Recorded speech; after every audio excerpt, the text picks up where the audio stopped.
সবাই কেমন আছো? আশা করি ভালো আছো, সুস্থ আছো। তো আমিও ভালো আছি। মৌসুমি অফিসিয়াল চ্যানেলে তোমাদের সবাইকে স্বাগত জানিয়ে আবার চলে এলাম ডেইলি ব্লগ নিয়ে। তো চলো, আমি এখন রান্না বসিয়েছি। আজকে কী কী রান্না করবো সেটা তোমাদের সাথে শেয়ার করবো। তো আসো, প্রথমেই দেখাই। এই দেখো, রুই মাছ নিয়ে এসেছি, ভালো করে ধুয়ে ধায়ে নুন হলুদ লঙ্কার গুঁড়ো মাখিয়ে রেখেছি। আর এখানে মাছের জন্য নিয়েছি ঝিঙে আর আলু আর পটল। ঝিঙে দিয়ে আলু দিয়ে পটল দিয়ে মাছের ঝোল হবে। আর এখানটায় দেখতে পাচ্ছ কাঁকরোল ভাজা হবে। আর আলু কেটে নিয়েছি, একটা চচ্চড়ি করব, ধনে পাতা। আর এখানে মাছের জন্য পেঁয়াজ, আদা রসুন কাঁচা লঙ্কা টমেটো।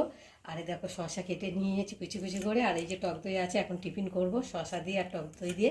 তো চলো, কড়া বসিয়েছি, কড়াটা গরম হয়ে গেছে। এখন আমি তেল দেবো।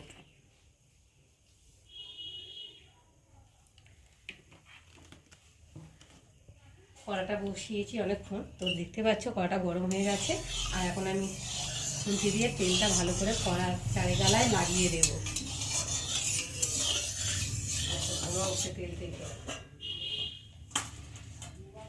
আর এখন এই যে নুন মেখে রাখা মাছগুলোকে দিয়ে একে একে ভেজে নেব।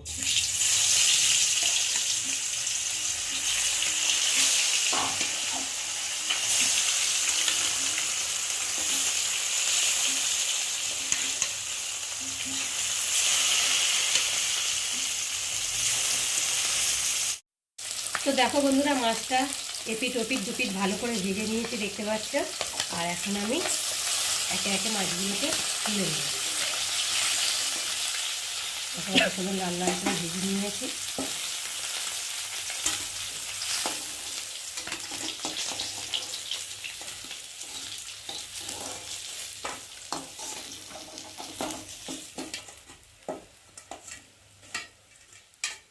দেখতে পাচ্ছ, আর কড়াতে তেল আছে। আর যে দু পিস মাছ আছে, মাথা আর এক পিস দাগা আছে, ওই তেলের মধ্যে দিয়ে একটু ভেজে নেব। তাতে একটু ডিম দিয়েছে, দেখো ওজন একটু কম হয়েছে, তার জন্য একটু মাছটা ভেজে নিই। তো দেখো মাছগুলো সব ভাজা হয়ে গেছে আর তুলে নিয়েছি। আর কড়াতে তেল আছে, এখন মাছের ঝোল বসাবো। তার জন্য আমি ফোড়নে দেবো একটা শুকনো লঙ্কা আর দেবো গোটা জিরে। জিরেটা একটু ভালো করে ভেজে নেব।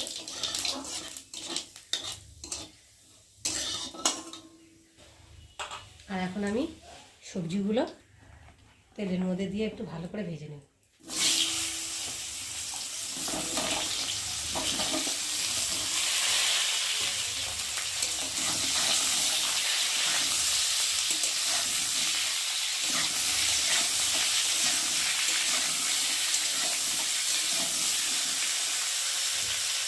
এবার দিয়ে দেবো কটা কাঁচা লঙ্কা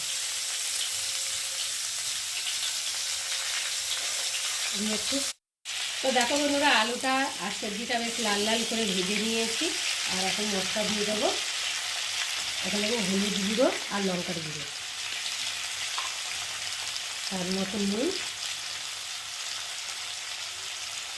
আদা বাটা আর জিরে বাটা, আর একটা দেবো টমেটো দিয়ে মশলাটা ভালোভাবে সবজির সাথে কষিয়ে নেব। যতক্ষণ না মশলার একটা কাঁচা গন্ধ যাবে ততক্ষণ আমি কষাতেই থাকবো।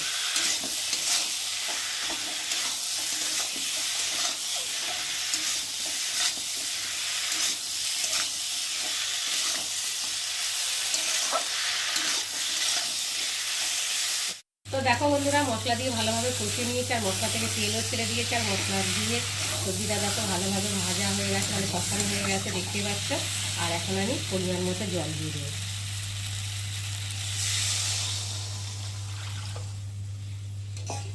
জল দিয়ে দিলাম, দিয়ে এবারে ভালো করে নেড়ে চেড়ে দেবো। আর কড়ার গায়ে যে মশলাগুলো লেগেছে সেগুলো খুঁটি দিয়ে একটু টেনে টেনে ঝোলের মধ্যে নামিয়ে দেবো। তো দেখো বন্ধুরা, 2 মিনিট পরে ফিরে এলাম। চলো এবার ঢাকাটাকে খুলে দেখি। তো দেখো ঝোলটা ফুটছে টকবক করে, আর অনেকটাই টেনে গেছে। আর দেখি এখন আলুগুলো সেদ্ধ হয়ে গেছে কিনা। হ্যাঁ, অনেকটাই সেদ্ধ হয়ে গেছে। আর এখন আমি মাছগুলো দেবো। আর এখানে দেখো ভাজা মাছ রয়েছে, যেহেতু তোমাদের দাদাভাই ঝোলের মাছ খায় না, ওর জন্যই রেখে দেবো। আর মেয়েও বলছে আমার জন্য একটা ভাজা মাছ রেখে দেবে, তাহলে 3টে ভাজা মাছ রেখে দেবো। আর 4 পিস 5 পিস মাথা ধরে 5 পিস আর ডিমটা রয়েছে। চলো এখন ঝোলের মধ্যে দিয়ে ভালো করে ফুটিয়ে নেব, দিয়ে একটু ভালো করে নেড়ে দেব।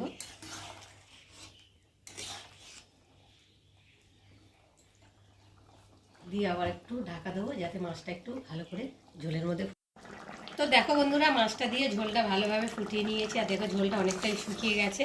এখন নামার আগে আমি একটু ধনে পাতা কুচি ছড়িয়ে দেবো। তো বন্ধুরা, আজকে আমার এই রুই মাছের ঝোলের রেসিপি কেমন লাগলো তোমরা কিন্তু অবশ্যই কমেন্ট করবে, আর ভালো লাগলে লাইক কমেন্ট শেয়ার করো। আর আমার চ্যানেলে যদি নতুন হয়ে থাকো চ্যানেলটাকে সাবস্ক্রাইব করো। আবার তোমাদের সঙ্গে দেখা হবে পরের ব্লগে, ততক্ষণ তোমরা তোমাদের খেয়াল রাখো। তোমরা আমার চ্যানেলটাকে সাবস্ক্রাইব করতে থাকো আর আমি এদিকে ঢালতে থাকি।